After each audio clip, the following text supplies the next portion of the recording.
Hello, my name is Alencia Lamb, and this is my video summary for MKT532, Consumer Behavior for Module 6, titled Experiential Consumption. The topics that were discussed in this module were the benefits of experiential consumption, psychological mechanisms, experiential advantage, and associated emotions of experiential consumption. Experiential consumption can be defined as the emotions and feelings that are brought about when consumers make a purchase. Experiential consumption is often used when describing how purchases relating to an experience makes one feel rather than material goods. A perfect example of this would be asking someone about their recent trip to Paris, and rather than them talking about the croissants that were bought, they instead describe the feeling of eating a fresh pastry in Paris rather than the pastry itself and how it made them feel.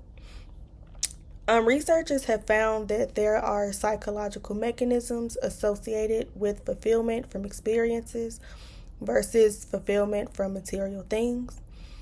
There have also been many benefits associated with experiential purchases worth mentioning. Some of those benefits are that it enhances social relationships by reinforcing social bonds. It helps to better social identity, and it also is able to reduce social comparisons. This then leads to customers feeling happier when making experiential purchases. This feeling has been dubbed as the experiential advantage, and it is worth mentioning that experiences have been able to increase social value, lead to make one's self-identity more central, as well as preserve said happiness. There are 4 key components that are associated with experiential consumption and experiential advantage. Those key components are autonomy, relatability, self-esteem, and meaningfulness. Experiential consumption also has the ability to promote positive ramifications for said individuals and society. Another advantage of experiential consumption is that it creates anticipatory utility, or when consumers anticipate an experience based on their current expectations. Anticipatory utility in consumers can either be negative or positive.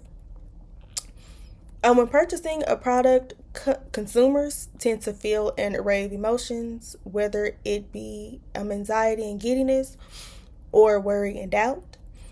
For example, whenever I think of the latest book by my favorite author, I tend to get excited, whereas when it comes to paying a bill, just like many adults out there, I tend to get a little nervous.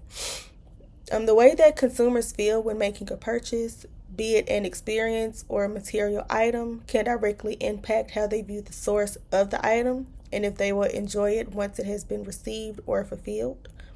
For instance, I have a mini vacation coming up in a few weeks, and I'm anticipating it as I will be traveling long distance alone for the first time, and this is the first vacation that I have ever taken as an adult. Because of my anticipation, I am a little nervous despite me traveling to an area that I used to live nearby. Though I am a little anxious, I am still very excited and have already planned how I will go about my time there. Though not to the same extent, I also feel the same excitement and anxiety when reading and purchasing a new book.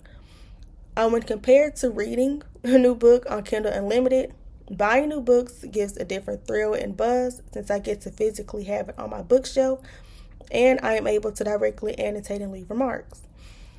Doing this gives a sense of elation and pride as I get to see my physical bookshelf continually grow, and I am able to display my love for books and reading. And for me, in purchasing and buying new books, it is also an experience, an immersive experience, if you will. Meaning that I get to see myself directly in the story, and in my head, I get to live out the actions that are going on. Another example for experiential consumption, and also just that feeling of emotions that people tend to get.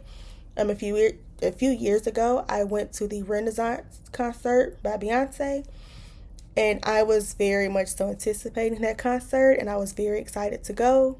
And weeks and days leading up to it, I just imagined myself there and all of the fun that I was going to have.